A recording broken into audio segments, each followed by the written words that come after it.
Many years ago, I had a coworker ask me to look at their Echo trimmer, and when they brought it to me, I was kind of put off by the fact that it was a curve shaft and that it was one of these older gray units.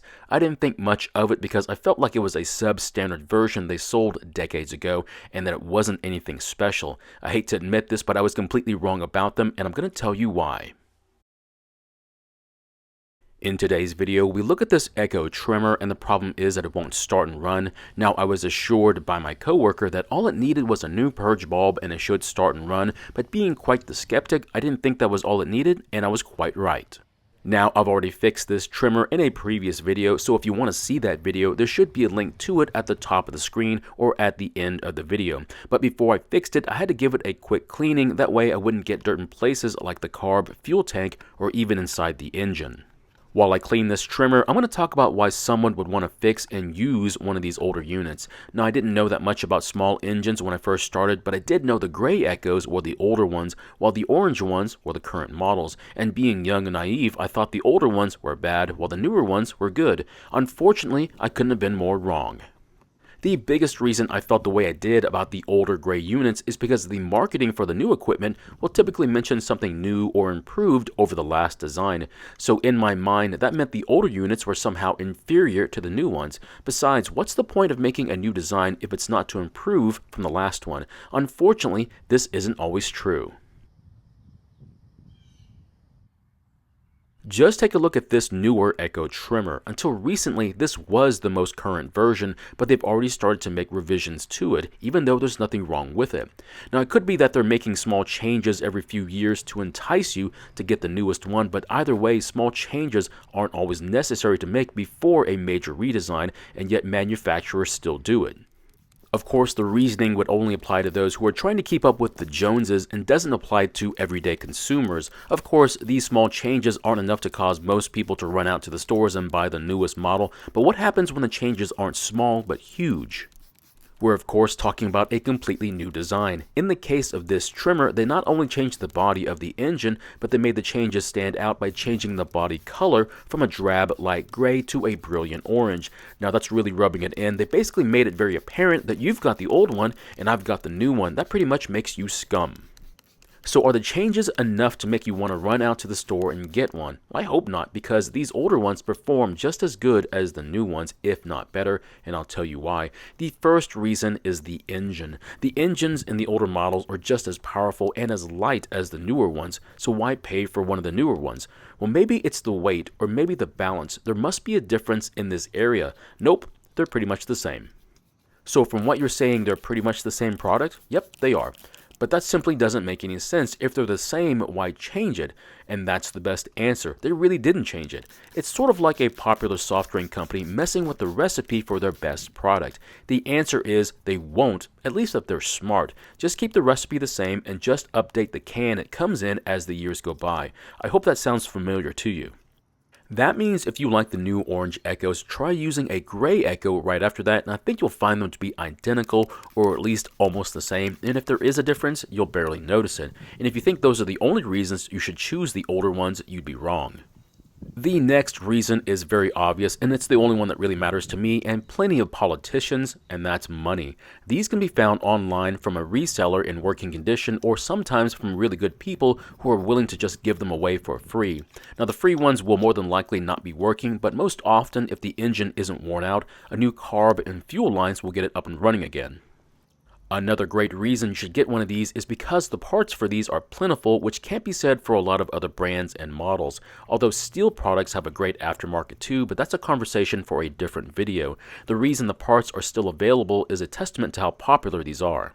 Now, just because the machine you bought years ago was super expensive doesn't mean it's going to be supported a decade later. However, if that machine were to become very popular and there were millions sold to the public, more than likely the aftermarket is going to want some of that money from those remaining units. So it's kind of funny how we get back to people being pretty greedy, but it makes sense.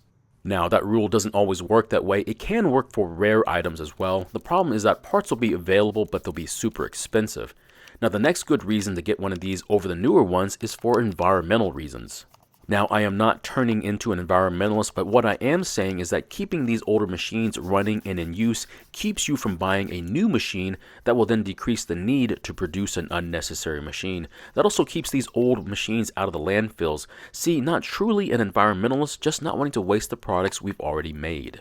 I can already hear someone saying that, if you really want to help, you should buy a new battery electric machine and be done with it.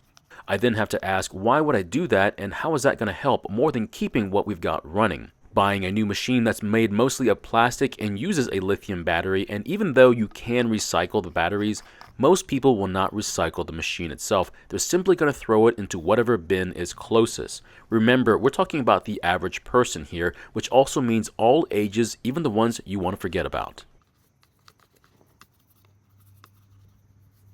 Now, I don't want to turn this into a discussion about renewable resources and battery versus internal combustion engines, but making new items to replace the ones we throw away because of poor maintenance practices is better left for another day. But my belief is that we should do what we can with the things that we've already made to optimize the resources we can get to. There's just one issue with getting and using older equipment, and that's the stigma with using outdated equipment. Say you have a lawn care business and you charge what you would call a fair price for your services, and let's assume the homes you work for are also your average home as well. Then they see you pull up, unload your equipment, and start working. Then they realize that you're using an ancient riding mower, and the trimmer and blower are from a company that no longer exists. I'm not going to predict what the homeowners are going to think, but I'm sure they're going to question where their hard-earned money they're paying you is going to. So you might be saying that I'm being too critical. Well, let's assume that the homeowner's grumpy neighbor uses a different lawn care service, and on the same day they pull up, except they're unloading current models of the same equipment that your service is using. Later on, you find out that they're paying the exact same price for the exact same service. Now, you might be asking what's wrong with the situation. The issue is a perceived value on the service you're getting. Of course, the money you're paying doesn't have to reflect the equipment. It's the service you're paying for, but you still can't shake the feeling you're getting a lot less for your money. Either way, the perception is still there. So, do you think I'm still being a bit too critical? Okay, let me change your mind. Years ago, I went on a business trip across the country and had a layover somewhere in the middle of that flight. When I got on the other plane, it was a much smaller plane, and even though I was pretty certain I knew what kind of plane I was boarding, I was shocked to find CRT monitors in the aisle and outdated upholstery. If I had to guess, this plane was older than I was. I knew the plane was safe to fly in, otherwise they wouldn't be flying it, but sitting inside it and seeing how outdated it was, I was definitely wondering when they were going to retire this particular plane. Obviously the flight went well, but during the flight I did have to wonder what was the company doing with the money they were being paid. The last thing I want to mention is that there shouldn't be this stigma that older stuff is bad. In fact, I find the older stuff to be better in a lot of ways in comparison to the newer ones. The biggest issue is of course related to emissions, and not just in automobiles, but even in these small engines. In cars and trucks and even some farm tools, you'll find computers checking on how clean they run, and also if there are any issues, even the smallest ones like a bad fuel cap.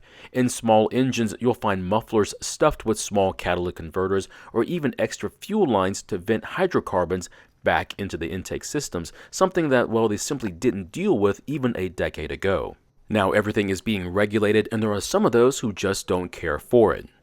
So if you don't want to deal with those extra special issues, buy an older machine, and it's really not that hard to find them. Now most people who only care to buy the newer stuff, so they'll pass on the stuff that their dads used a decade ago, so you shouldn't have a problem finding them online or at a garage sale or even at a pawn shop.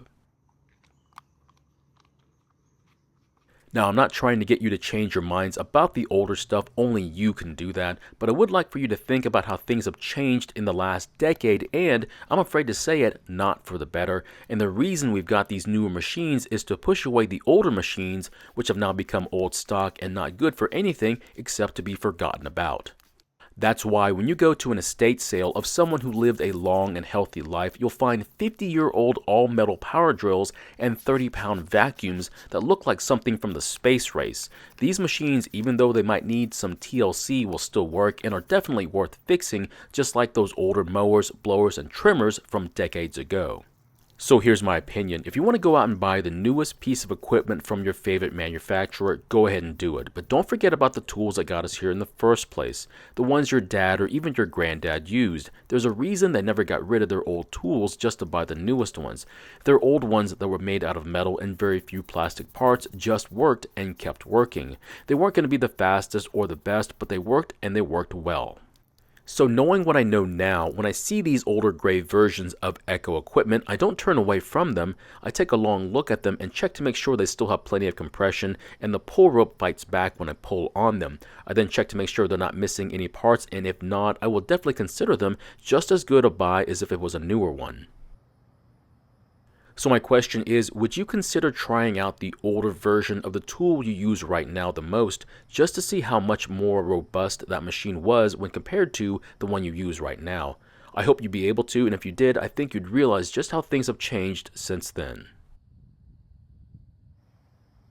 Thank you for watching. I really do appreciate your time here. Please feel free to ask me any questions about this project or about your own projects, and I hope to see you in the next video.